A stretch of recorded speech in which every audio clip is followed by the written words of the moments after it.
Mobile Legends Bang Bang, hashtag MLBB. Does he work better in the jungle? Does he work better in mid? But this time, Joy adds a little bit of flavor to that because you can also play her in the side lane, the XP lane, which we've seen done before too. But yeah, the question is, where does she work best? So we'll see where she ends up going here for RRQ AKIRA. Meanwhile, on the other side, the Valley, with their 2 picks locked in, it's going to be the Faramis and the carry. Yeah, it feels like right now the Valley, and especially for Basic, he's super comfortable playing this carry, knowing that she can scale to ascend through the heavens if she has to with the golden staff.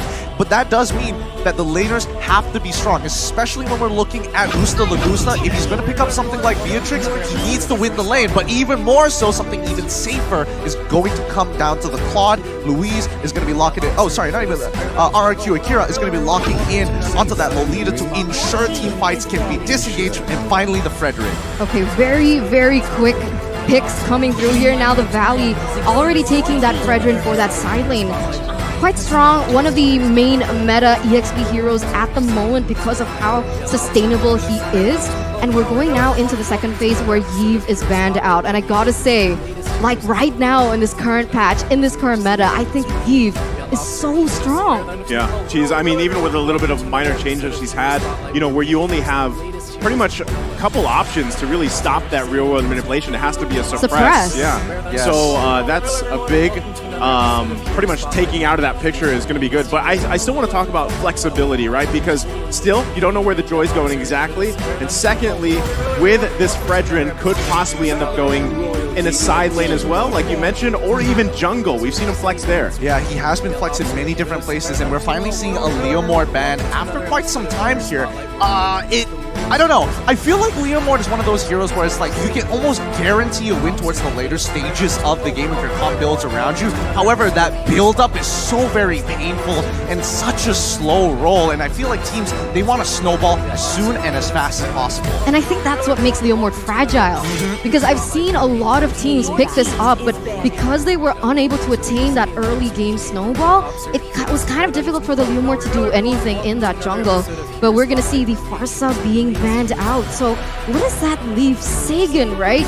I guess the Xavier is something that we saw earlier, but what do you think here? I think the Lilia could be good as well. Alright, it really depends on what they're trying to achieve. The fact that the Valley is banning out both Even as well as Farsa does give the idea that they want a team fight, and more obviously so, the Faramis. So when we're looking at, okay, do we split push, or are we looking for the full-on team fight? There are 2 options. Xavier for team fights looking really good for the later stages of the game, and the fact that they banned out Grok tells me they don't want them to disengage. So it's going to be a bloody battle here. But remember, because the Lolita was picked up by RRQ AKIRA, that actually might give them an advantage going against someone like the Faramis, who naturally you want to clump up around for that ultimate to hit. So that's something that honestly the Valley needs to think about. But first pick here for the Valley, they haven't secured a hero. Oh, but we don't know yet because Fredrin's really flex. But has Mobazane used the Fredrin in that jungle? I wouldn't discount him the fact that he's probably played it at some point through the scrims here, right? Yeah. But with the Matilda coming up here, now you've got that roam choice available to you. So I still like this. There's a lot of mobility here for the Valley, right? You have the Faramis, you have Matilda, you can get into the action, you can escape it, right, with the Guiding Wind here. But still, the fact that you have for RRQ AKIRA, you also have that Claude and Lolita combination, but the Claude answers a lot of that Cult Altar pressure too, if placed properly, right? You still have to kind of dodge a lot here being thrown at you from the Valley. So really interested to see what their last 2 picks are going to be to round out this draft for RRQ AKIRA. Yeah, I think RRQ AKIRA need to foresee that there is a good possibility that Kai is going to get picked up by Mobazane to actually help out. They're going to be playing around basic for the most part of it because carry junglers don't necessarily work with the composition that AKIRA has right now. Benedetta and as well as Xavier. I love Benedetta so much. I'm so glad she's picked twice with 100% win rate. However, it might be a little bit tough, especially with the Matilda, to help you get out of those tough spots. Last pick here for the Valley. It's either someone for that jungle or someone for that EXP, but at this point, I think they have enough sustain. I think they have enough mobility. I would really love Mobazane to pick up an assassin here going against the Benedetta. We'll see. Oh, it's actually going to be the Lapu. So there it is. Fredrin in the jungle. That's the flex, right? I mean, this is why again, there's multiple heroes that do this for a team in the way that they draft. So I think it is a great way to do that, but you also lock in yourself a Lapu Lapu, able to jump in, can actually do the same situation that we saw with Athamas, where you can go 2v1 especially if you get an early lead. So far, solid draft from the Valley here. Absolutely. I think solid drafts from both sides. They have some clear strategies, and I love the fact that the Indonesian fans have adopted the Brazilians here on home turf. This is going to be a beautiful game. Still RRQ, right? So we're going to see the same 5 that we mentioned earlier going head-to-head with the Valley with way more mobility in their arsenal. They do have a lot of peel, and as well as they are going to be able to maneuver around the CC heavy of RRQ AKIRA.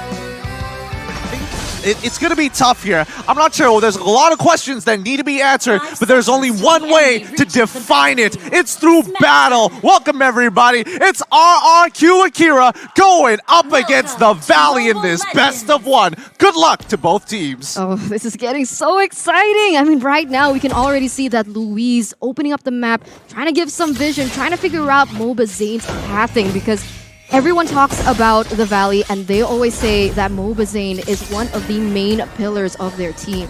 Yeah, I think, we even talked about this in Keys to Victory, right? A lot of this comes down to these 2 junglers here. And King being on the Joy jungle, I want to see how it plays out, right? If we're going to have our answer at some point here, Gideon.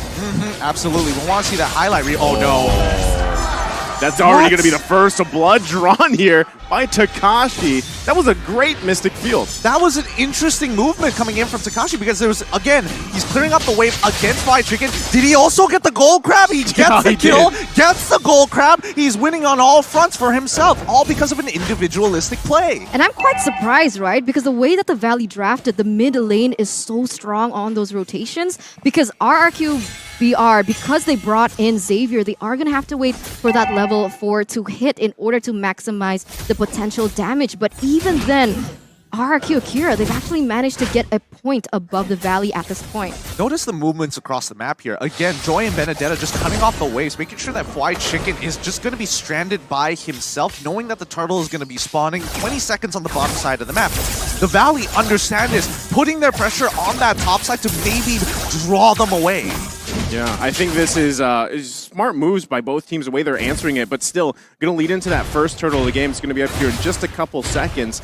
But you see them both. I mean, the question is, how does RRQ AKIRA play around with Takashi's lead that he has? Knowing that this first turtle comes up, it could be anyone's ball game, especially the Petrify's there. You've got the Electro Final Blow, and you're going to see them battle out for it already as both teams juggle it around. This turtle dance, Louise going to charge up the flicker in. Not going to connect, though. Still the fight goes on. It's going to be red street away by King. The King of the Jungle stands for now as they secure the first turtle. No, King. But he's going to get focused down. It's White Chicken to take out King. So, I mean, at this point, it is a 1-for-1 trade. Takashi is going to be able to get out of that situation alive, but King for a turtle. What do you think about this here, Gideon? King for a turtle, honestly, it's not the best in the world. Obviously, you would like to be able to survive and get the turtle at the same time. And especially when your teammate Takashi actually getting an amazing stun engagement onto the Valley, catching 4 people in that. Just no real way to capitalize on it, because again, their early game heroes is literally just Takashi, and maybe even you can make an argument for Gusta Lagusta at this point, but Sagan needs to scale up, King needs more farm, and Gusta Lagusta, just keep him in place. He's eventually going to carry at 2 items. Yeah, I feel like right now, RRQ AKIRA, they really are playing into the tempo that the Valley wants to create for them. You can see them already once again with the better rotations. They're much faster. They're looking to secure and maybe pressure those side lanes, and that's exactly what they're doing. Basic is also farming really comfortably at this point. Oh, they're going to put pressure here on the purple buff. RRQ AKIRA are going to do their best to just try to secure it, but King going to go ahead and use those beats to get out just in time. Should be able to secure it, but still, Moba Zane going to park himself here. The battle for the purple buff. Luis going to charge up, gets him right on target. It's Moba Zane going to be in trouble. Cold Salter plus the guiding win.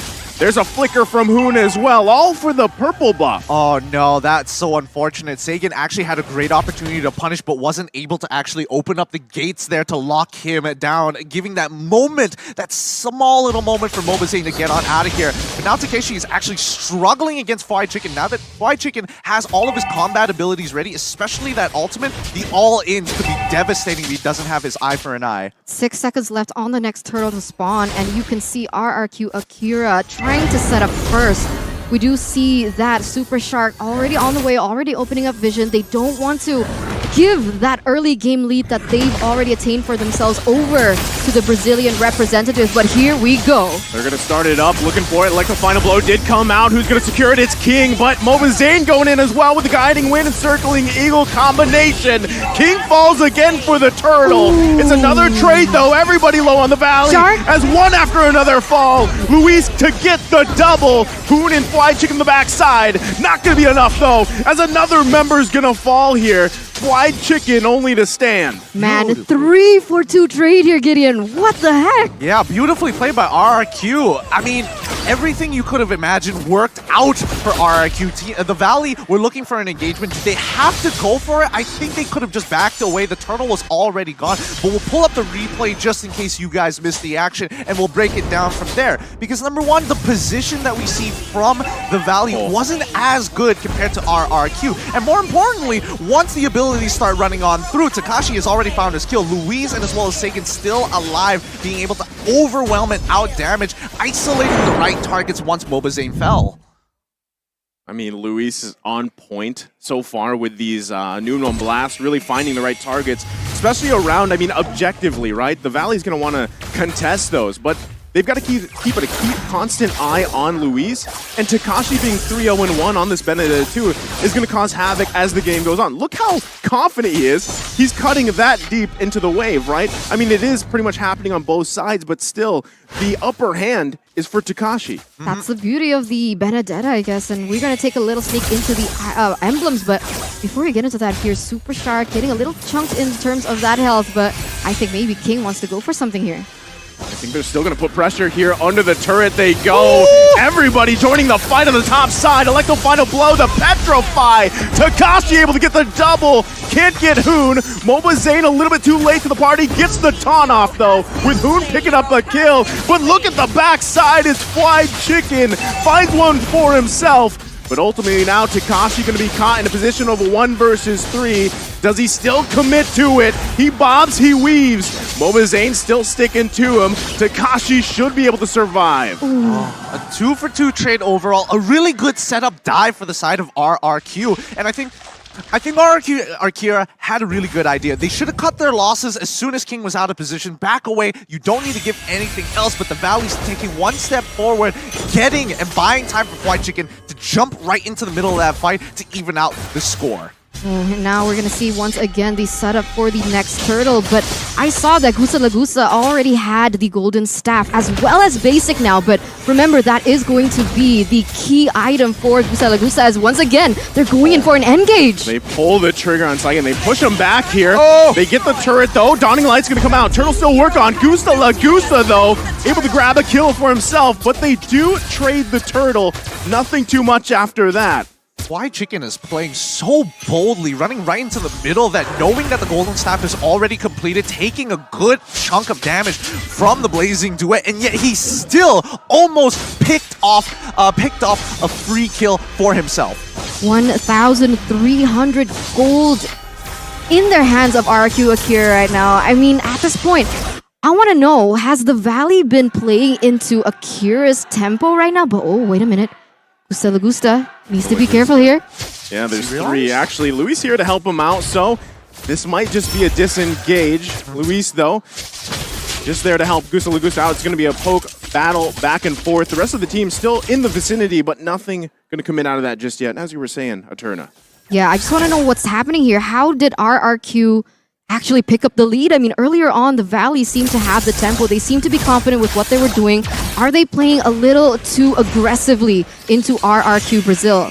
Well, I think it comes down to the draft, right? When we're looking at Benedetta specifically, her relevance and her power, her strength in the earlier stages of game 3, level 4 is already pretty good. Unfortunately for White Chicken, that's not the same for Lapu Lapu. He only feels relevant as soon as he hits level 4 and starts participating in these fights with the bravest warrior. So the fact that Takashi has already enabled RRQ Akira to get this lead is already great because that was the toughest part. Now they just need Gusta Lagusta and Sagan to scale up and eventually outscale the Valley.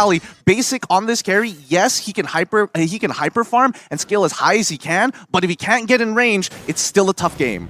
Yeah, I think that's the downside of a carry, right? The range. The range is a big factor here. So you've really got to be careful on how your positioning is, right? Now, the Valley at this point, almost 10 minutes in, they don't have a turret just yet. So they got to be careful on especially losing map control. They already got the Cult Altar out. So that's massive before the next Lord comes. Actually, it's already spawned. So if RRQ wants to go for it, they have a perfect time. They can They can literally start pulling away, allow the Valley to actually move because they've got priority on both bot and top side. Yeah, they're going to be bobbing and weaving here. The Lord still being worked on, half health so far. Mobazane, though, he is going to be just taking the front of this damage. They're going to go on for Super Shark. Sniped down with the Dawning Light. Gusta Lagusta going in. What a Petrify from Takashi. Able to find a basic, the perfect target needed. He's going to get cut off, but Luis with a kill for himself. 3 down for the Valley. And they're still going. What a Mystic Field with King for the cleanup. And now it's a Mobazane left alive. And that's going to be the wipe out for the Valley. What a massive play for RRQ Akira. That was insane. The way that they played that team fight was so beautiful, so textbook. And that's going to give RRQ Akira a massive lead. And not to mention this free Lord. I get it now. I get it why you were saying it was like a mini Blacklist International. A lot of their macro play is centralized around one objective, one thing at a time, but covering all of your bases, making it very difficult for the Valley to keep up, even if they're just slightly behind in tempo, which is rather frustrating because RRQ at this stage of the game are breaking apart the Valley just by looking for these strong engages, and especially keeping your eyes on Sagan. His Mystic Fields have been on point. From start to here. I mean, that's what got them the first blood, right? And this all snowballed Takashi, but they're still going to be focusing here on the bottom side. White Chicken and Mobazane to be the front. They've got the Lord to handle the mid lane eventually, but they might get sandwiched in here for that tier 2. Look at the backside. Takashi goes in, forces them back. And just like that, they're going to lose more space on the map. The front to back, the peel, the damage coming in from that backline from Sagan. You can feel it, and it makes sense looking at the items that he already obtained earlier. But once again, onto the mid lane. Here comes the assault. Lord's got to be handled here. They should be able to clear it up as they hold on to both inhibitor turrets. But still, do they press the issue here? Another Mystic Field. The Dawning Lights have all been on point, like you mentioned. They're just slowly cutting them down, and especially when you have Lord empowered minions, you want to take as much advantage as possible. This is only the very first Lord, so if they get an inhibitor, it's already a big win, and there we go! It's cracked wide open. They're going to crack it open here. Luis goes in, another Dawning Light. For now, though, it's only that mid-turret. You can still see the rest of the Valley working to clear these lanes here. They don't want to lose any more. They're trying to hold on with their dear lives 12 minutes into the game. They need a way to get to the back line of RRQ Akira. I mean, the damage output coming in from Sagan with the Clock of Destiny and the Lightning Truncheon alone is already dealing that much damage here, Gideon. It's tough. It's really tough because if we're thinking about who's going to be playing in the backline to anchor and hunker down for the team, it's definitely going to be Sagan. Oh, no. Oh, all for the purple buff again. They're going to force Zane back. Okay. No one there to help him out. All right. The Valley make a very intelligent decision. Just back away. There's no need to fight right now. 50 seconds away from the Lord, 12 minutes into the game. Your biggest objective is going to be that Lord. But yes, as I was saying, Sagan is going to be the anchor of that backline. You would expect someone like Gusta Lagusta go in and out of fights. Luis wants to stay in the middle, but then you have Takashi and King. They're allowed to go crazy. And I think that's what's really difficult to get on top of them because you have to go through multiple layers. And even if you gap close, there's a good amount of CC to keep you in place. So what do they do? I mean, at this point, I was like thinking about it, taking a little pause there. How is the Valley gonna enter that backline? Because in theory, with the draft that they had, they do have Super Shark, Big Brother Shark on the Matilda here to dive into the backline with her ultimate, obviously, and bring someone with her as well. Well, the easiest way that they could possibly do this is to get fried chicken specifically on Sagan. But wait, a fight's about to break out here. They force Mobizain back, right? But he's going to be able to heal back up here. Still the battle for this Lord. It looks like everybody from each team is going to make their way here for this fight. Meanwhile, Takashi still trying to clear that wave a little bit. Put pressure here. Dawning Light going to be committed. Now Takashi goes in with a Petrify, able to find Hoon, gets the Cult Altar out. Lord whittled down, secured by Gusa Lagusta. And RRQ Akira looking still for a moment if they can. A guiding wind to come out. Still, Basic could get cut off here. The flicker, perfect timing. King finds Basic as he falls, and it's just disaster for the Valley. Who trying to saving grace, but he can't. 3 down, 2 in the base here. Fly Chicken finally able to get King out, but it might be too late. Might be too late. Oh my god, that was brilliant by Akira. Louise found that perfect moment, and now they're gonna crack into the base. Only Hoon, only Mobizain is left. This is gonna be dire for the Valley. They're trying their best here, but RRQ Akira gonna be taking a game in match against the Valley. The Brazilian representatives come out on top, bringing down the Valley just a notch here with such an exquisite gameplay. I love it. I absolutely love it. Shouts out to you, Cabral. You've done a great job with this team so far. But man, oh man, they already knew what they had to do. They had the foresight. I'm going to get into it a little bit later on. But once again, bask in the glory as RRQ Akira have taken a game off of the Valley. Man, I don't know if it was the marching band buff or the drum buff here, but that was quite the game from RRQ Akira here. And yeah, there might have been a saving grace there for the Valley if the game could have been drug on. But still, even with the tools they had, like you mentioned, Eterna, they had a hard time getting to the back lane.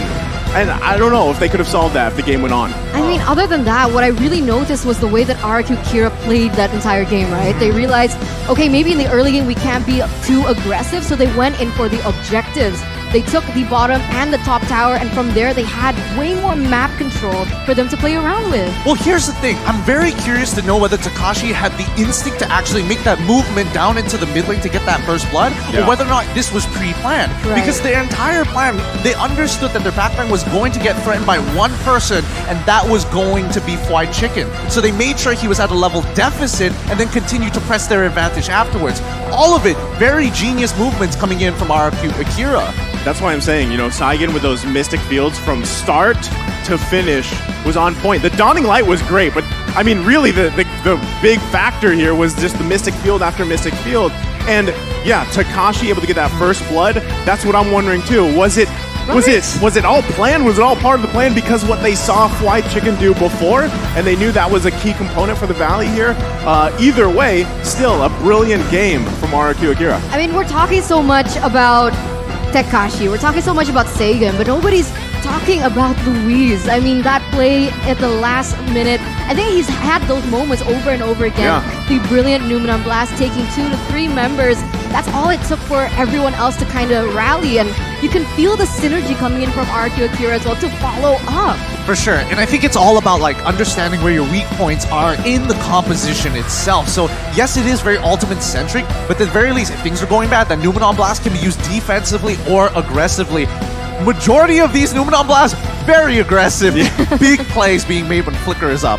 That's what I'm saying. High risk, high reward, right? When you play with that Flicker on that Lolita pick. And there were, I mean, I think he maybe only missed 1 or 2, but he made up for it for the perfect timing ones that he did land. 2-3 members of the Valley that already made up for the misses, right? So great play also from Luis. I'm actually curious, did anyone from the side of the Valley bring Purify? Shark. Oh, a Shark, Shark, yes. only Shark. I think Shark at that point of time, and I think it's important that he does have it because he's supposed to be an extending arm to the Valley, which got cut off very, very fast. Let's have a look at the item build, and I think we can dive in a bit deeper into the numbers because right now RRQ coming up in their debut game under the RRQ banner, 18-6. Wow. Wow. Oh, that's huge, right? That's super one-sided here. You can see the gold difference as well. 10K up until that end, 14 minutes of a game. And what else stands out to you here, Gideon, in terms of those items?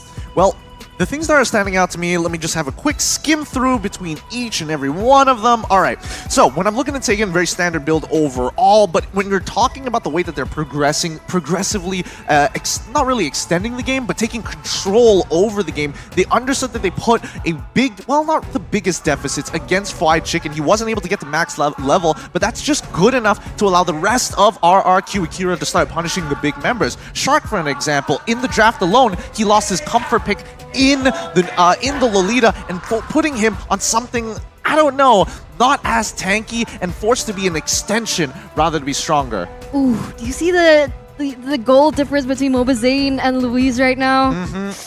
Not a good look, but we are going to take a look at the post-game stats here as well between RRQ AKIRA as well as the Valley. Yeah, I mean, they have broken the system. They just Wow. they have That's done why- so well. What's going on? Exactly. I Turn mean, his brain. Yeah, I was loading. I was like, wait, I don't think anyone played Mia. Why are there 5 Mias on both sides? just The crushing system's it. trolling me now. Look, that's what happens when Joy is just popping off at times. Here we go. With the correct stats here, you can see how wild it is. Just look at the Turtle Lord and Tart. It's pushed all the way. Even the icon is barely visible. This was, again, very slow, very painful, very much like Blacklist International. And that's what's frustrating because I was hoping for an absolute bloodbath here. This is crazy because, like, yeah, the Valley had no space to work with, and I feel like it just started very early on, right? And I'm wondering, too, does this answer the question about Joy? Did it work really well in the jungle, or is it a specific game to this one? I feel like she was an add-on, you know? She was more like a condiment to a great sandwich already. You're looking to try and jump into the backline, but doing it by yourself can be difficult, especially since the ultimate does, you know, pulsate, and it takes a good amount of time. But when you have Takashi, who already has a whopping lead joining with you and setting up for you, it makes all the difference. And now thinking about who got the MVP for that game, it's giving me a little bit of a headache, right? Because I felt like everyone really did exactly what they were meant to do, especially when it came down to those team fights. So we're going to have a little countdown here. Who won the MVP for that match? It is going to be none other than Takashi, the EXP lane on that Benedetta with a 709 KDA. But look at his KP. For an EXP lane, that is super high. I love it. I absolutely love it. Every time I see Benedetta, such a high skill cap hero with an 88.9% overall kill participation, no deaths, played it as perfectly as he can, but extremely efficient with the hero, especially when you have something like Petrify. As soon as it's off a cooldown, let's look for a play. Yeah, I mean, that's what I was saying, right? Like, it's such fitting for the name, too, because Benedetta is such a flashy hero, right? And you have the name Takashi, so just a great game again. And it started really just early. The whole game was going off with the Electro Final Blows. The Petrifies were on point, too. Compared with, I mean, in comparison with Luis and how they were able to play around those two, just initiations worked really well here as we take a look at the highlights. Yeah, and once the snowball started going on, RRQ AKIRA really understood how the Valley needed to work together. They needed to kind of stick, they needed to group to make sure they could maximize the call altar as much as they could. But that kind of works counteractively when you have Petrify and Takashi jumping in with the Electro Final Blow. It's such a huge area you can cover and lock down the Valley long enough for the Numenon Blast to connect. And other than that, one thing that I noticed about Takashi was the fact that not only is he dishing out the damage, but he's also able to bait out so many resources from the Valley before they even go into a team fight. Oh, I mean, they need to have those conditions, right? Yeah. This honestly, if you just took out the IGNs, you wouldn't be assuming this is Blacklist International, would you not, Naisu? I mean, I'll agree. Yes, I will just say yes. I agree. You know, maybe again, the only variable here is maybe the Joy pick in the jungle, for sure, right? yes. I think obviously, you know, Wise could play it, Of but course. What I can't think Wise play? Yeah, he'd probably go with something else, but still very reminiscent of Blacklist. There Yes. you have it. I mean, I don't know about you guys, but I feel like the meta is shaping up to be more team-oriented. And I mean, the slow snowballs, the different types we've seen so far, EXP lane I thought it was generally quite boring with the addition of Glue being really strong. But now when they broken. But the fact that they axed it out and they made it into a brawl of Lapu Lapu versus a Benedetta, I'm still surprised. Yeah, I'm still surprised because Benedetta has been known to not be as good as she used to be.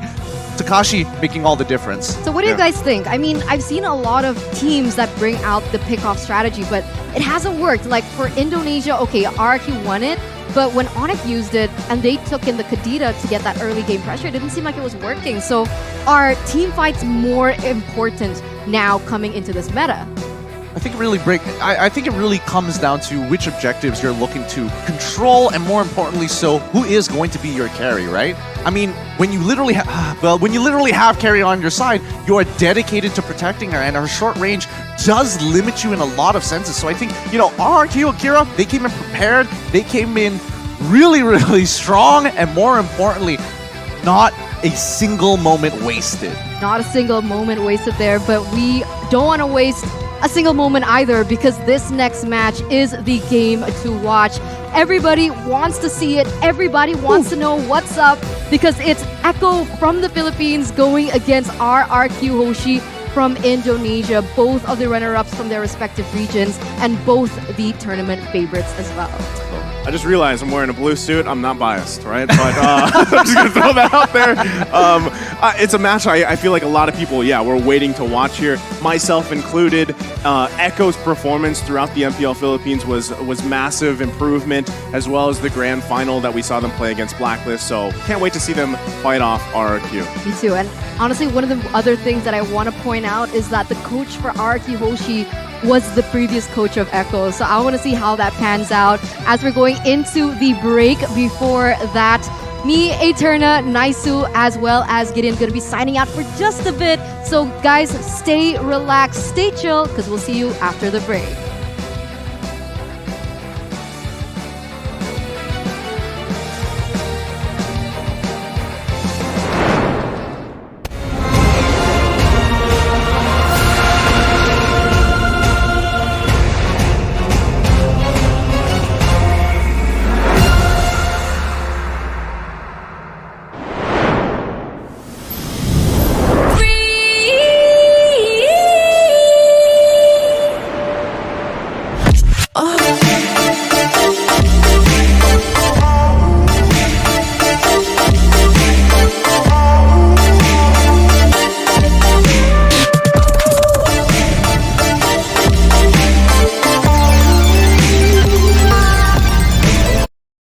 Profile तो अच्छा है। रिंकी का travelling वाला job है, रोक टोक तो नहीं होगी? उसका तो नहीं पता, पर आप लोगों को पहले से ही पूछने से कौन रोक रहा है? पूछ लो। सिर्फ जीवन साथी पे है फ्री चैट, पहले बात फिर जीवन भर का साथ। Download now. इंस्टामार्ट पे सब फ्रेश, छठ खेत से निकाला पट घर पे, कड़वा लगा। तुम्हें लगेगा डिनर में? स्विगी इंस्टामार्ट, आपका instant supermarket.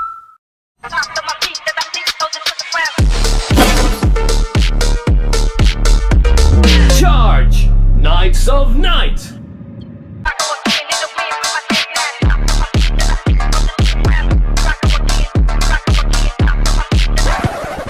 Oh shit!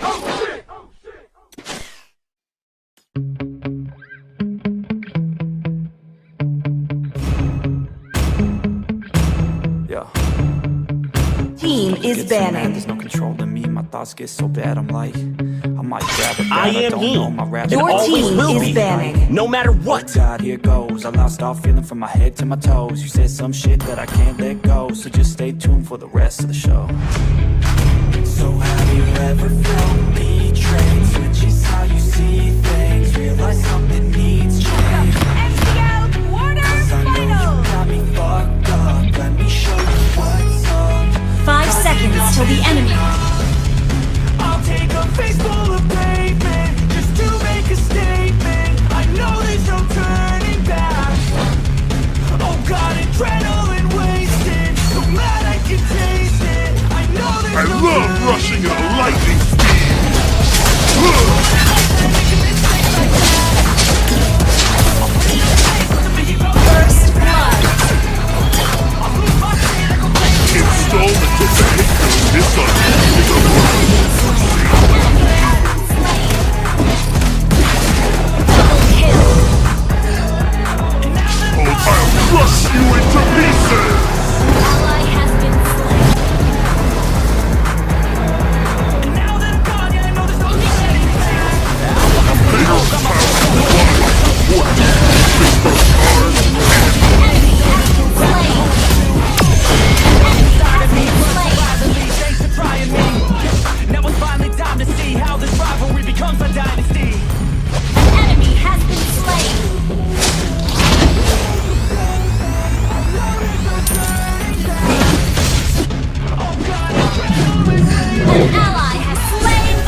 I'll crush you into pieces!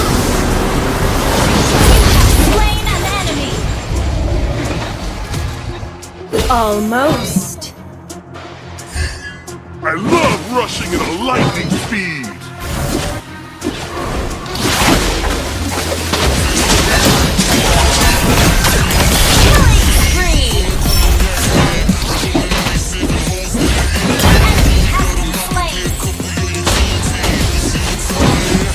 Almost. Mega kill.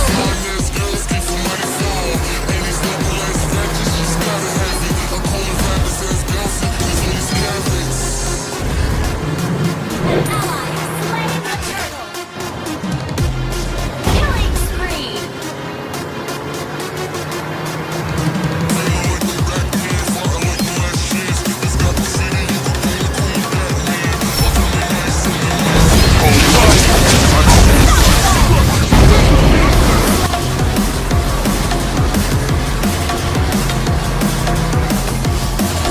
Team destroy the turret.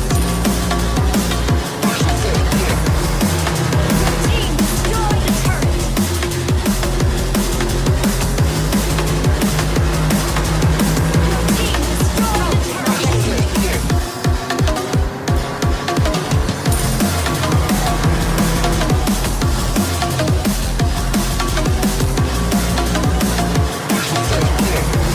Launch attack. Mega kill.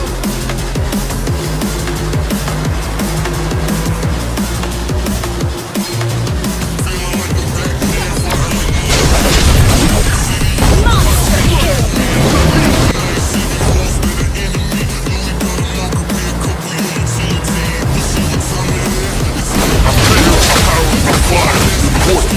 Fix both cars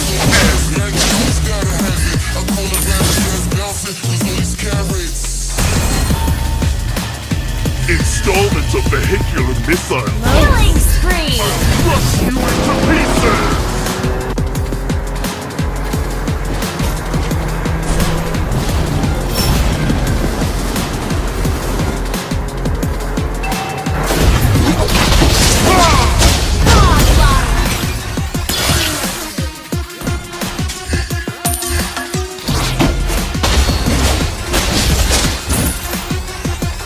Hey youngster, need a ride? I'll crush you into pieces!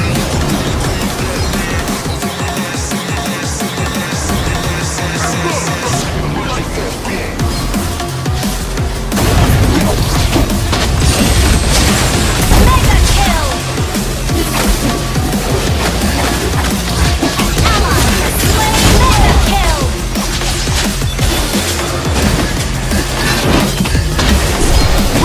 Installed into vehicular missile. I'll crush you into pieces! Slain. Double kill.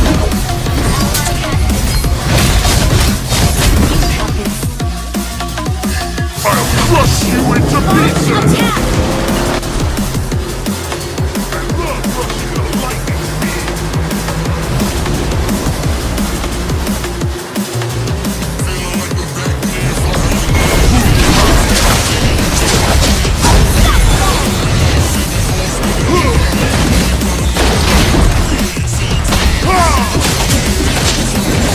I'll crush you into pieces!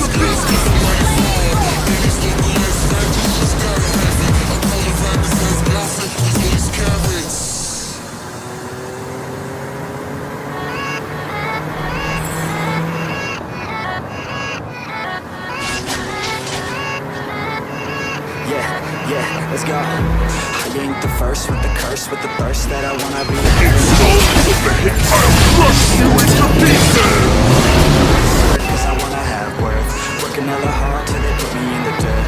When I go far, man, listen to my words. Hey youngster, need a ride? You're working this hard till you get the stronger. Yeah, I ain't taking a backseat, I'm passive. And anybody else in this damn thing, I'm nasty. Ain't nobody able to catch me. A pair of powerful pliers is important to fix both cars. I'll crush you into pieces! She asking to crash with me. Smash with me, she's savage, she wants cash money. And she knows that I live lavishly. I wanna live, I'm cold inside.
from the time.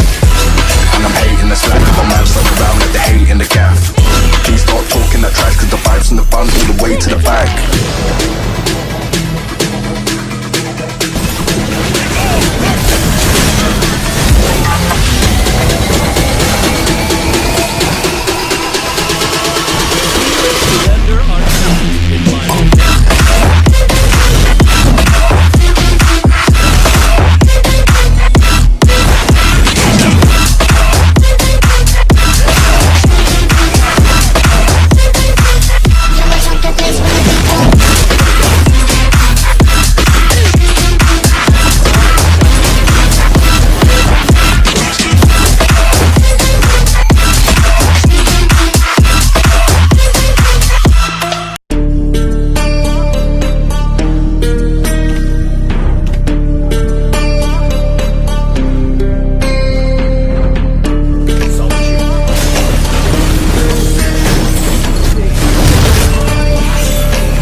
Don't get caught in Я единственный в огне, кто читает свои сны. Поклоняюсь темноте. Welcome to Mobile Legends. Solitude is my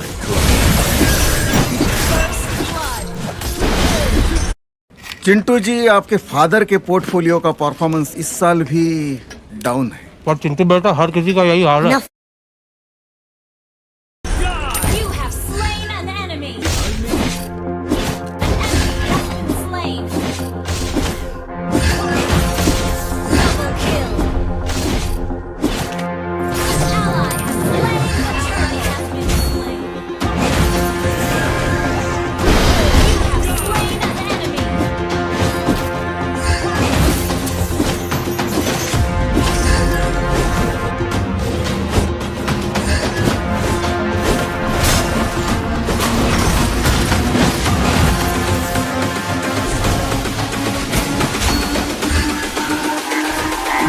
It's all about humanity.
It's all about humanity.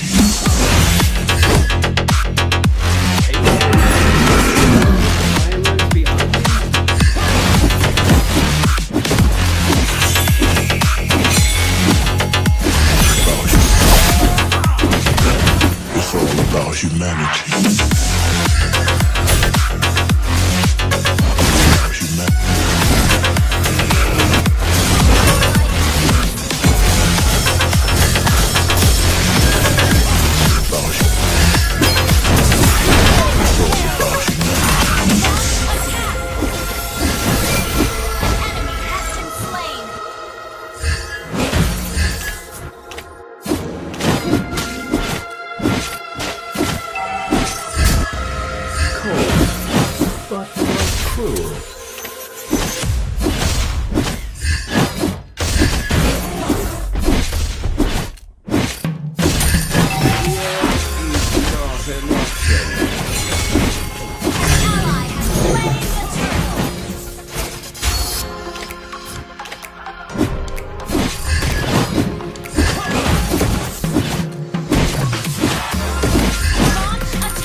is not Your team destroyed a turret.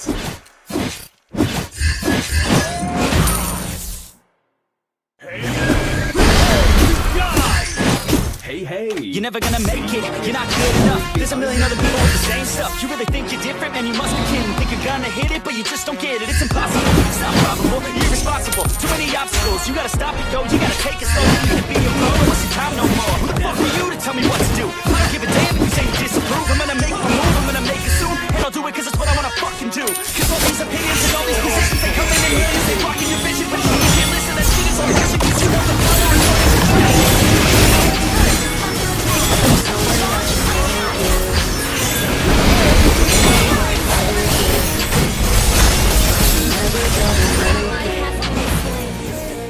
you just gonna take that. Launch attack. Make them take it all back. Don't tell me you believe that. Aren't you just gonna take that? Oh, will you fucking fight back?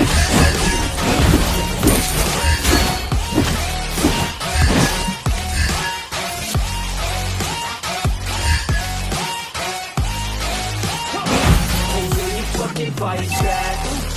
Attack the Lord. Initiate retreat. Shit. You ain't gonna make it. You ain't never ever gonna break it. You can never beat them and they're better than you face it. Thinking that they're giving them your life, you just break it. No, they don't give a damn about what I'm saying. I'm not fucking playing. I'll give it to you straight. There's too many others and you're not that great. Stop what you're saying. Stop what you're making. Everybody here knows that you're anymore. I don't wanna hear it anymore. I'm not gonna hear it anymore. I'm about to shut the wall on the door. On all you poor ass haters with your heads in the clouds. Talk loud, not so proud. You better shut your goddamn mouth before I do one speak out. It's about to head south. Never gonna make it. There's nowhere else you can go. And maybe you can fake it, but you're never gonna make it. Our turret is under attack. You just gotta take that. Make them take it all back. Don't tell me you believe that. Aren't you just gonna take that? Or will you fucking fight back?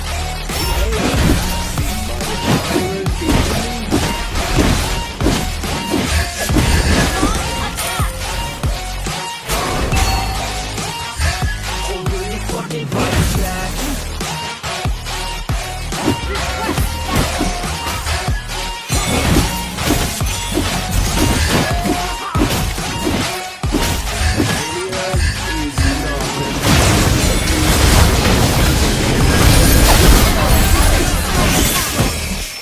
Monster inhibitor turret is under attack.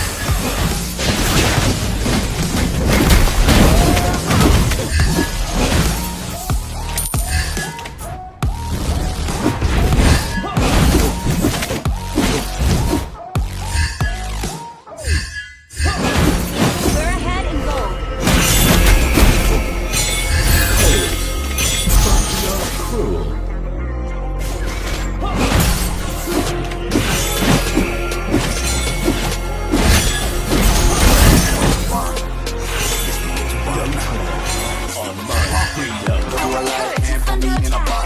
I redefine any definition you got.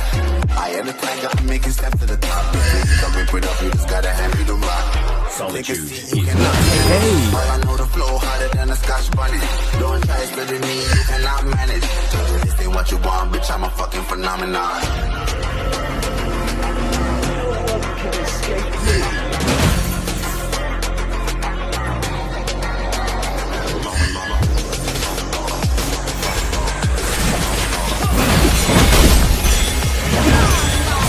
This ain't what you want, bitch, I'm a fucking phenomenon.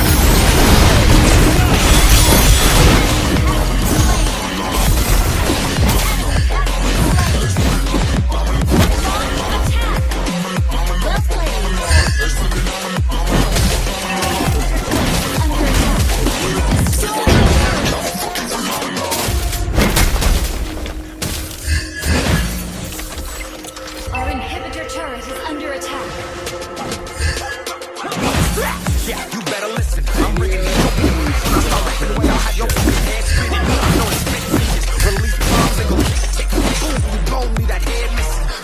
phenomenon. Like it's Parmesan. The bomb. I'm moving fast like the Autobahn. I'm independent, so I'm not your fucking starving like it's Ramadan. Sick, twisted, guilty, toxic, can't hold me down. I shape shift, I'm liquid. I kill the beats. I'm upset, convicted. They know how I move. It was predicted. Persistent, spoken into existence. So consistent, no assistance. Hear me once become addicted. If I rap it, then I live it. No cap and I be singing. This ain't what you want, bitch. I'm a fucking phenomenon.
Victory!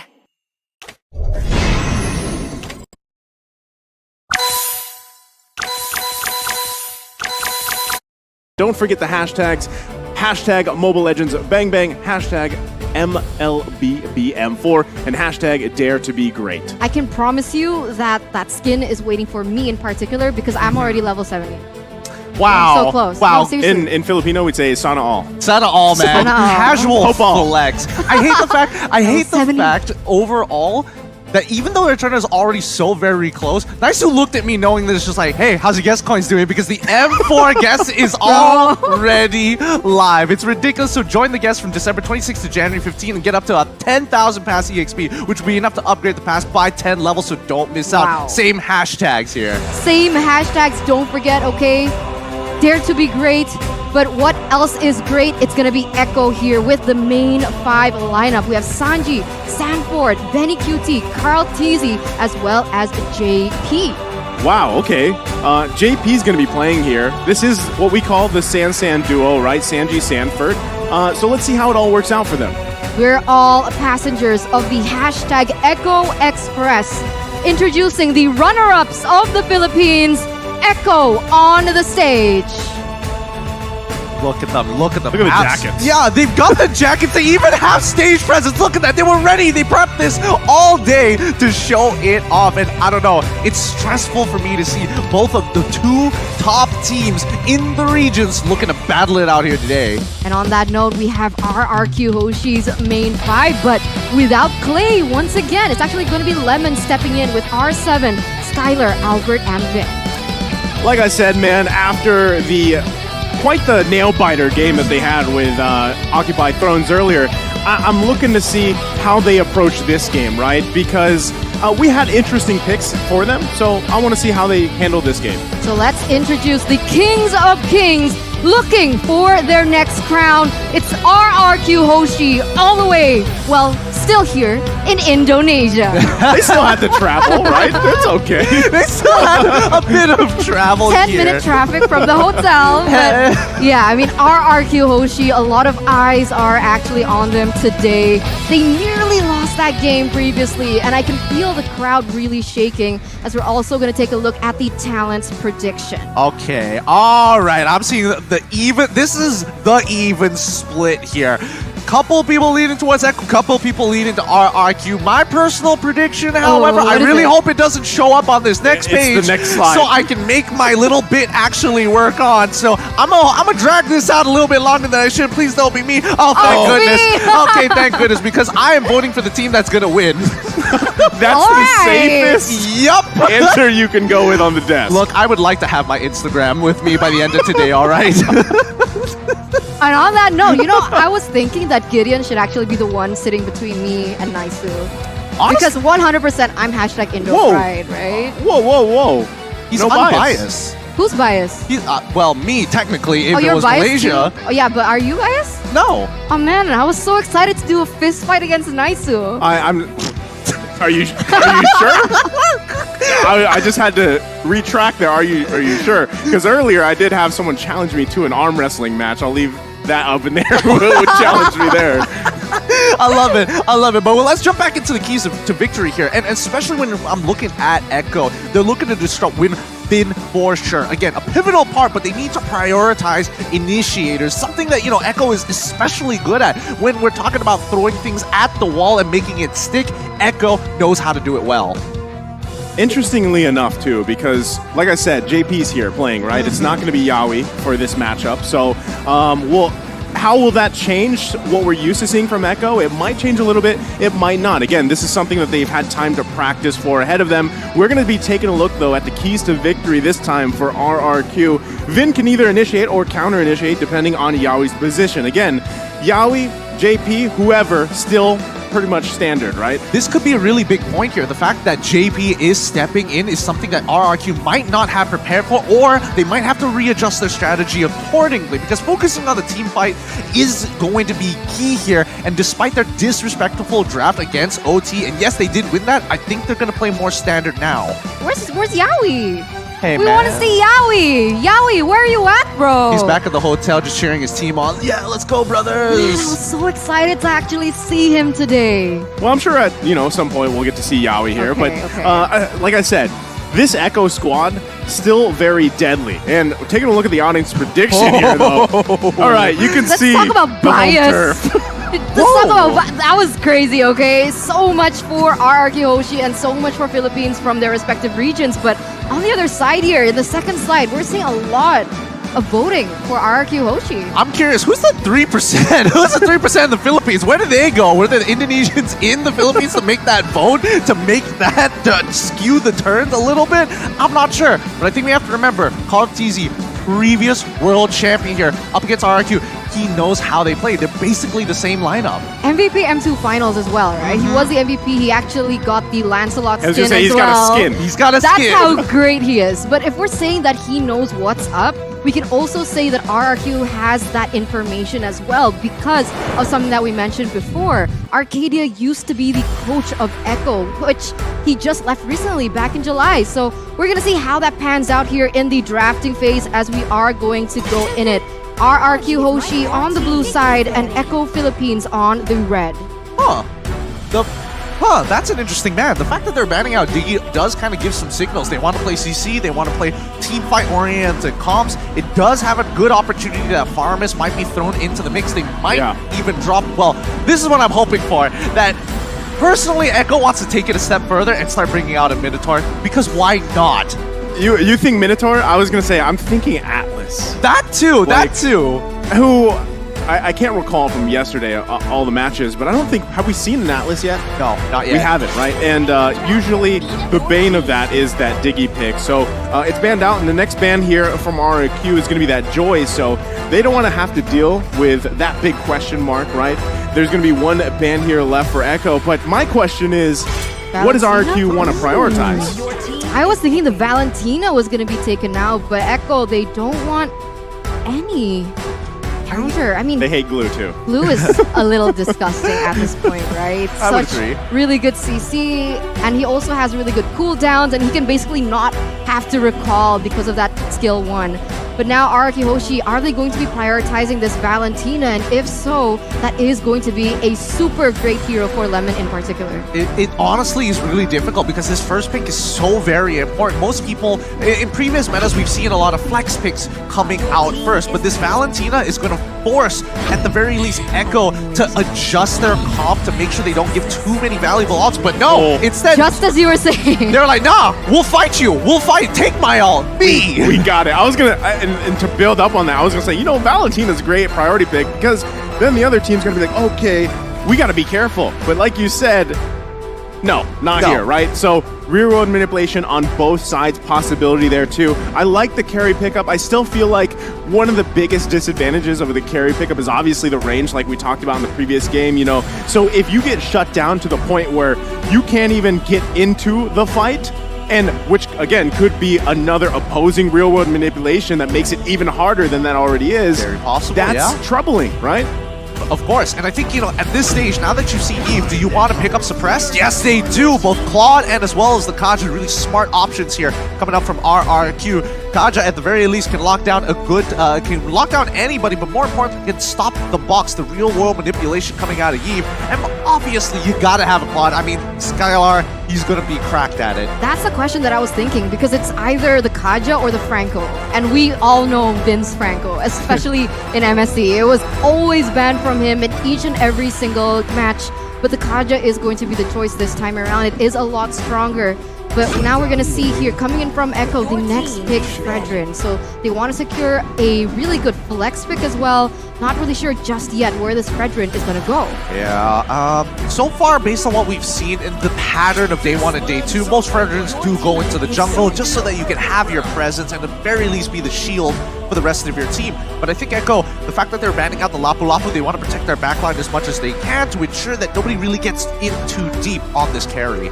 Yeah, because, you know, you've already got obstacles in front of you, but that also makes me wonder, is the Fredrin jungle, right? Or is it going to be thrown in the XP lane? Now, with that Lapu Lapu ban, maybe they want to come in with a different matchup, right, for Fredrin if they park him there. Because like you said, if he is in the jungle, sometimes you really have to play around that, right? Now, Fredrin takes a lot of damage, but it's also sometimes you have to put yourself in a not so favorable position to get those knockups, the taunts off.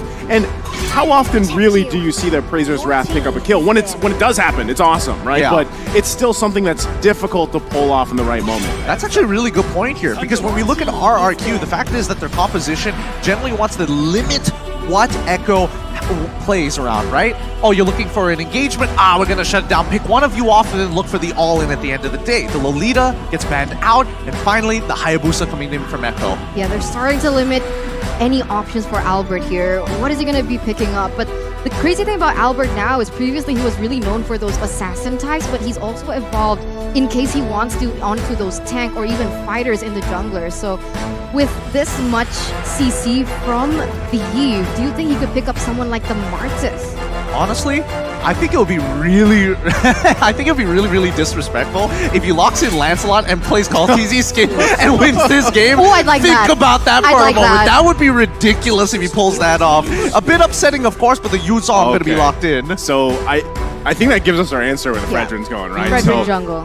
And I was going to say this similar concept here was that Carl TZ, known for the assassins, right? But at some point in the meta, like a lot of these junglers, they had to force themselves to learn these objective-based utility junglers, right? So again, I feel like jungle is still a very important role for all of these teams here in M4, but at the same time, what we're seeing is XP, roam, the mid lane especially, where and then gold lane, the marksmen, or it's not always marksmen, but the gold lane, they shine much later on. The thing is, the trend so far is we don't see these super long games, right? I mean, there's been a couple 20-minute games, but again, how does that all play out? And look at that, RRQ's going to lock in an Akai as well as the Benedetta. I feel like this is like an RRQ classic, is it not, Eterna? Come on. I mean, they got the Benedetta, I mean, the Akai chorus. I mean, honestly, I would have loved to see a Lancelot. That would have been great, but Akai does the job so well at pushing back the aggression of Echo. I mean, it's Benedetta's on R7 on Benedetta, so that is a signature pick for him, in particular here in the Indonesian region.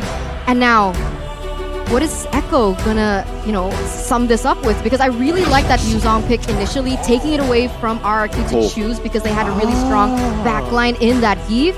And as a result, they are going to be picking up a CC hero here in Kufra. That's really interesting. I was thinking maybe some way to combo with the Eve, some way to kind of disengage. I was thinking Atlas. I was thinking Atlas as well, maybe even a Lolita, but Kufra I think is an interesting blend of both, right? It's still spatial denial, but the playmaking capabilities could be the difference in this game.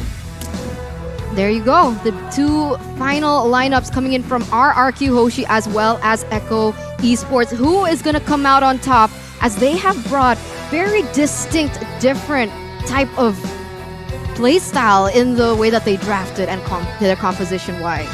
Yeah, and honestly, if they want to be playing for the later stages of the game, that's absolutely something that Echo can do. However, as we saw in our previous matchup of RRQ AKIRA up against the Valley, that Claude can make all the difference, including that Benedetta with a Petrify. So let's jump right into it. The Land of Dawn awaits us here as one of these teams are going to be walking away feeling real good about themselves. Is it going to be from the Philippines or Indonesia? Take your votes and your guess coins out now. Let's go. Coming into this first game here between two of the giants of their particular regions, we see that Benny Cutie is actually going to start off with helping out Carl TZ in that buff, and therefore he is going to be able to rotate quite faster than Albert. Whoa. What's going on the top side here? We see the Kufra actually looking for it, and he hits it. Yeah, he's going to find Skylar here, but BMI's out. Should be fine. Vin now there to help him too. So, and this is the thing, right? Where do you park these roamers, JP and Vin, to get the most value out of it, right? Because at the same time, XP lane, that Benedetta Yuzhong matchup, that's going to be more so interesting how they develop into these objectives, right? Especially the first turtle and where that first kill can be. And it could be up here. And that's the focus, but it's Lemon though. Sanji forcing the flicker out. He flickers in. Sanji with the first blood. I mean, you could see even from the beginning of the game that Sanji was really pressuring Lemon there in the mid side. Lemon is known to play really aggressively, and this time around, it actually put his team in a disadvantage. Yeah, this is great for Sanji as well. I mean, he's already got the mystery shop, so he's going to be accelerating even faster. Luckily, at the very least, Lemon only loses a bit, but now the catch comes through. Oh, that's going to be tough, but they do get the flicker out from Vin, so that's a nice pickup, right? Because he doesn't have the Divine Judgment just yet, but still, with that being down, this should make it a little bit easier to grab, or at least contest that first turtle. Right now, Albert already going into that bottom side, looking for the pressure because the turtle is going to spawn in under 5 seconds, and that's exactly where they want to be. They want to set up first, and even in the top lane, it seems like Skylar might be having a little bit of a hard time with the early game damage that Carry has. Yeah, I mean, it's all about like the timings, right? Level 2 is when Carry starts to get really, really good, but now they've already locked down Albert. Let's see how it goes. Okay, they're going to force this one. Turtle still going to be focused. One Retribution comes out, but it's focused by Carl TZ, able to secure it. And now they're still going to be focusing on the target as Albert falls here. So it's a turtle and a kill for Echo. 100% worth it for Echo there. I think RRQ Hoshi, they went a little bit too aggressive. They did set up first, but unfortunately, at least they couldn't have gotten a trade because Albert missed his Retribution. Yeah, but it's one of the... Hey, it happens. It happens. But for now, Echo is going to be in the lead, and they're going to take their time with this. This is going to be a very slow roll considering the composition overall. 1,000 gold though. Relax. Guys, Relax. The table didn't do anything to you, Eterna. Gold. Don't abuse the table. The I'm table sorry. didn't do it. I'm sorry. I'm getting very passionate about this game. But yes, Echo is leading with 1,000. You can already see that Benny QT has secured that corrosive scythe. So all these items are starting to come into play, and that might be bad for Skylar here in the top lane. Honestly, it's quite interesting that JP is hovering around the top side so much. I mean, that's the best case scenario for them. You really want to just park there. If you can find a pickoff, this is something that we were talking about previously in the backstages. Where does Kufra fit in now? It's high risk, high reward, and that's going to be the right target as they find Vin, forcing the flicker out. No one's going to go down just yet, though. Carl TZ now looking to back everybody out. There's probably not going to be anything committed just yet, but still, JP going to charge up. Do they go in on this top side? But for now, disengage. Yeah, they have to. 25 more seconds until the turtle comes back up. I mean, the proxy of the waves started by R7. They don't want that to go to waste, but he's not going to get caught here, right? No, definitely. He's R7. He's got a brand to keep. Hopefully. Hopefully. Still sweating here. 1,400 gold lead. 8 seconds left on the clock. But you can see Fredrin already. Seems like Echo, Fredrin, they all have that better space on and they have the better setup for now. Either RRQ Hoshi, they're not going to contest this. They're going to look for something else. Or they have to find the proper setup here. Yeah, they're going to have to rely on Vin, but the Black Dragon form does come out to Sanford. Albert looking to try to get the turtle. He does! What a retribution as he's able to secure it. And now Sanford caught in the back line. Carl Teasy, though, to help him out. It's R7 on the hunt here. Gets the Petrify off. Can he get the kill? He's bobbing, he's weaving. He's slashing. Still, though, it's Carl Teasy that falls. And that's going to be a... Actually, R7 survives it. Oh, wait, no. Okay, he does. He does. He gets away with 1 HP. Oh my Grandma. goodness. I was about to throw up there. Literally about to throw up, and I could definitely see it in Eterna's face. If that Appraisal's Wrath went through... Yeah, it was close, man. Very different story. However, I will say that RRQ, their win conditions in a 4v4 comes down to whether or not Vin is able to find that pick. Oh, no. JP. Again, Skylar, will he be... He actually doesn't even need to use the BMI, but now Sanji up here too. Vin gonna have to back off, does not have the Divine Judgment. Lemon, though, gonna take the real world manipulation back and now forces them to disengage. It's a cat and mouse game here in the top side. Does not end. It really does not end. Both sides not trying to not give each other that space, and I think RRQ need to unlock Skylar from this gold lane. These are strong 5v5, but 4v4, it's really, really awkward when you don't have that damage and you're depending on R7 and Lemon, who are, especially with the heroes that they're using, aren't known to 100 to 0 people this early on in the game. You gotta say, though, like, Skylar, as much as focus has been put on him from Echo, he's doing a great job. He hasn't died, right? And he does have that Purify able to help him out here, but still, so far, with as much attention as being put up there, this is best case scenario for Skylar. He's still able to farm up, do at least decently well in that lane, and then hopefully transitions later on. Again, Vin really hasn't had the opportunity either to find the Divine Judgment he's looking for. So this could be it. Conceal Play gonna come out. Flicker comes in. They find Carl Teasy. That's gonna be a kill under the turret. Looking for another, but JP gonna charge up and not commit. The turtle has spawned, though. So now does RRQ look to take the turtle here with Carl Teasy down. Doesn't seem like they want to. They have a man advantage though, so it should favor them in particular. But look at Benny Cutie. He is so focused on those objectives. He's gonna get a tower in the top side. But oh my god, Albert! They're gonna find Albert here. Quite a few combinations coming out. Albert gonna fall, but look at the damage from the Electo. Final blow! R7 gets Sanford. It's Skylar that grabs the kill. Benny Cutie on the backside. He's in misplaced. Benny Cutie, though, with a play before he goes down. He's 1 hit away. Wait. Benny Cutie survives. Oh, 2 for 2 for now, but that was beautifully done by Echo. Okay, they did have a lot of casualties, but they are going to be able to force and push RRQ off this next turtle and even perhaps take it for themselves. The pressure is on. Did Benny QT just first item Wind of Nature to survive that with 1 HP? We're gonna have to check the items in a little bit. There's just so much action happening across the map. It's hard to keep up with it this time. I mean, there you go. Items. Oh my goodness. Wait, having a look. He has it. Yeah, he has it. Second item already gone, yeah. but he had the corrosive side, which is actually really important here, because if he did not have that corrosive side, Skylar would have easily just walked away from the fight. Man, that is such a clutch moment to have that too, and just the way that all played out. Again, Benny Cutie able to grab that early kill does set him up here, but Skylar still, right? He's managed to grab 2 himself, so those marksmen, those gold lanes are really going to pop off as we get into the further part of the mid to late game here. Oh, I will say that Skylar has a bit of an advantage with the golden staff, but until we see the man, the myth, the legend, Benny QT get one for himself, that's when he's really going to show his stuff here. Oh, Vin is just waiting to see if they can. Both real-world manipulations come down, but look at the damage from Sanji. Able to grab a kill, Lemon falls. Carl Teasy on the backside, though, now on the hunt for Skylar.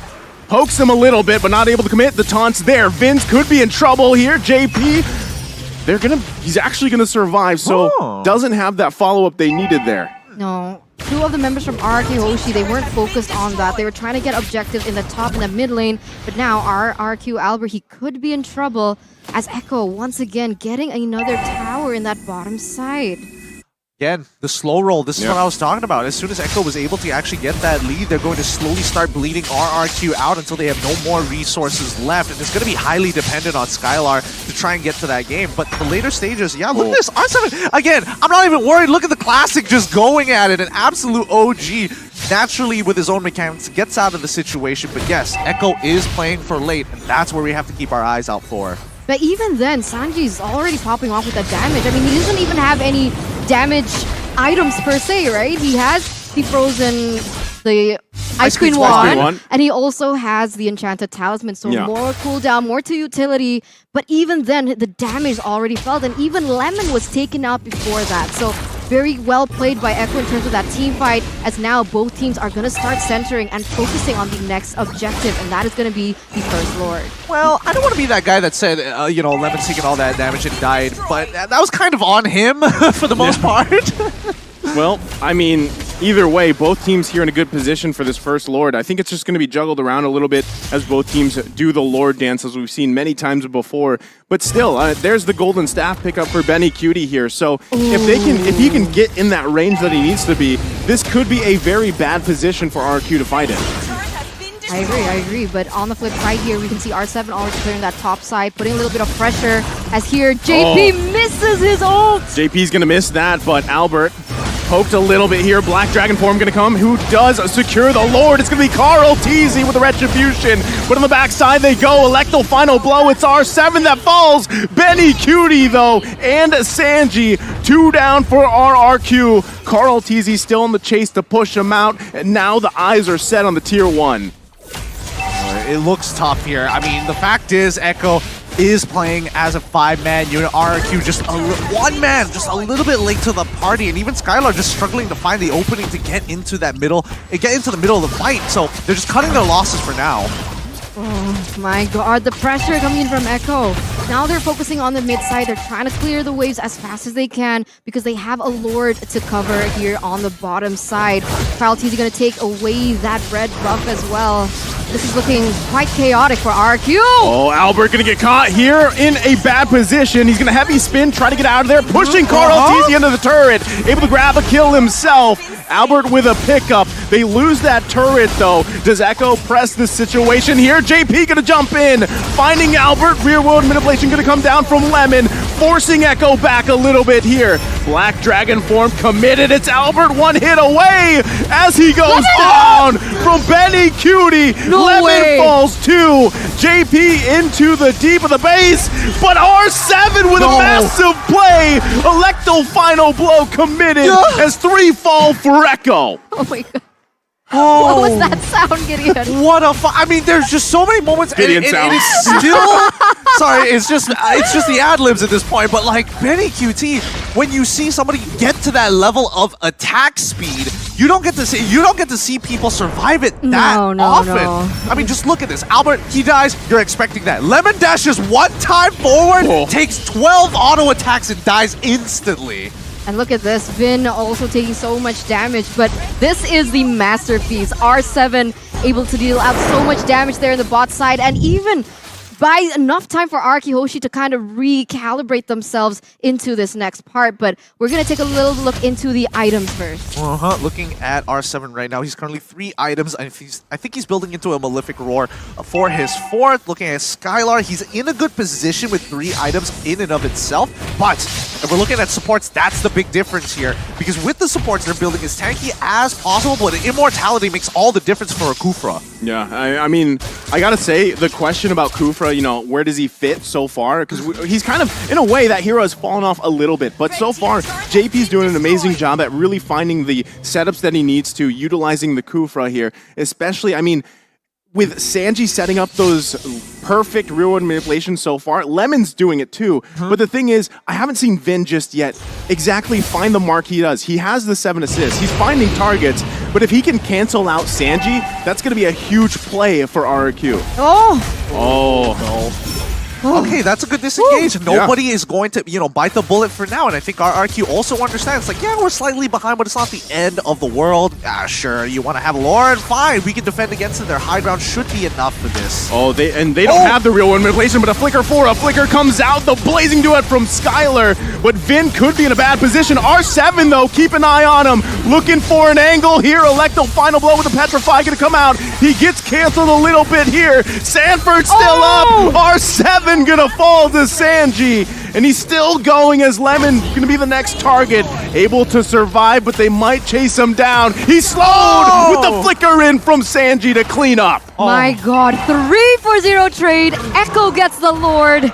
This couldn't be a worst game for RRQ Hoshi at this point. You saw that R7 was trying to do his best. The way that he does it, right? That's so signature R7. Which, whatever hero he chooses, whether it be the Benedetta, the Cho, he tries to looking for that flank, but unfortunately the follow-up damage from the other members are not there. And here we go, the siege from Echo. Gonna be a full force siege here from Echo here. One more turret to go up on the top side. They've got to handle this Lord. Echo setting their sights on the bottom side. Carl Teasy already handling that wave. Can RRQ defend here and keep in this game? Echo now full force bottom side. Sanford comes in with the Black Dragon form. RRQ looking for any angle, but Echo calls the back signal. Value. Just cash money all the way through. They've gotten a 7.7k lead for themselves. They don't need to go any further. No Lord empowered minions, no Lord in and no Lord as well. So they just back off. They don't need to do any more than this. They know that they're getting really close to the end game. Oh my god. Well, they're going to focus on R7. I don't think he was expecting that death bush either. Oh, that's so cheesy. It always works. It works every single time. Everybody forgets about the bottom and top rush, and this time R7 has to pay the price. Right now, when we're talking about this Kufra, there is, in previous metas, we have seen Kufra play into the Kaja because it doesn't allow Kaja to get away after the Divine Judgment. Oh man, Echo looking to end the game here as both real-world manipulations come down across from each other. Lemon and Sanji, still no commitment yet on that crystal from Echo. Anybody else getting bombing run vibes just to be like, just to show dominance? It's like, yeah, I can mess with you too. I can tap faster. 8,000 gold lead for Echo up until this point, and the damage dealt is mostly coming in from Sanji. So that's why I love the Give in this current meta. I love it because you don't have to build too much damage. You can build for utility. You can build something like the Brute Force Breastplate, but still have as much damage as all the other members. Well, it depends on the person. I'm more of a Farsa kind of guy. Yeah, okay. I like both. But Gord number one. But going back to it, did you see the discrepancy on the damage dealt? Right. Typically when you see that Valentina picked up against a Eve, you kind of expect them to be in the same ballpark, but it was a huge difference. And that's just the fact that Lemon hasn't been able to get in range to even take that ultimate or use it the way he wants to. And that is also a big part because of the fact that they have Sanford, right? Yeah. That was the problem. They picked up Sanford, so even if the Valentina wanted to take the real-world manipulation, it could be a little bit more difficult because of the damage input that he's taking from Sanford himself. And on that note as well, that's the thing about Lemon, dude. That's what caught me a little bit surprised because Lemon's great when he gets it. He's like a double-edged sword for RRQ. When he plays great, but if not, look at his KDA. Look. 0.55. Everybody has their day, right? Knowing Lemon and seeing his career over many, many seasons and many, many M series. Oh god, R7's dead. Man, R7 gonna just be deleted once again. Death Bush, but this time in the mid lane, Sanford forcing everybody back. The Black Dragon form, and just like that, Echo grabs himself another Lord. Oh, that's so brutal. This Kufra is just getting so much more value than I was expecting. I feel like now is the time to respect the Kufra. Prior to this, they should have absolutely disrespected JP. Like, what was he really going to do? And the fact that they did have R7 on Benedetta, maybe they could have made some play towards the mid lane like Takashi did against the Valley. So that's what I'm hoping to see. But right now, Echo, they've got all the marbles in their court, and they're just going to slowly lob them down one by one until this crystal breaks. Look at JP charging up once again. Not going to commit to that, though. Lord here in the middle lane of the base of RRQ. They're going to set it up. Lemon with the real-world manipulation. JP going to go in, finds a couple of targets, but has to get out of dodge as well. It's Albert taking the brunt of damage. It's R7 that falls again, though. Echo still pressing the situation here, looking to end the game as Vin falls and they find another. Benny Cutie free firing in the backside, and now it's going to be the crystal work done. Echo takes the game against RRQ. Clean from Echo from the Philippines. That was so beautiful to watch at the end. The damage coming in from that carry was just so terrifying. It was disgusting at that point. It is. You can literally see the light wheels just overlapping each other because there's so many auto attacks. Sometimes there's 2 in 1. You never really know. But don't worry, RRQ fans. One loss doesn't mean the end of the world. Nobody gets knocked out. Don't worry, Eterna. No one's getting knocked out. if you heard the fist bump on the table, that was Eterna. I'm stressing in my seat, but I gotta say that was a really well done performance by Echo. I don't know why you're looking at me in the eyes. It was great, nice Hey man, I always support the winning team. I was gonna say the safest guy over there, Gideon. But still, again, going back to this, I think JP did an outstanding job, right? He really because did. JP or Yaoi, whichever is going to be playing, and there's still more room for switch-ups too, right? As the tournament goes on. Again, the big question mark was how is Kufra? And I feel like we got our answer. Just like the previous series, we got somewhat of an answer for Joy at least. For sure. I think, Kufra in this particular case, there were moments where I thought, okay, Kufra is able to do multiple things at a time, but the question is, how do you distribute your resources across the map? And I think, JP sticking around and making sure that Skylar had an uncomfortable time really struck a nerve with RRQ, and Skylar is just frustratingly not entirely sure whether he can commit onto Sanford sometimes when the dive initiates. It's okay, Eterna. She's still recovering. I mean, Sanji too, right? Sanji, the early kill that he got, the way that he plays that Eve, it's just, man. I have a question though. I was curious, right? Because in the drafting phase, RRQ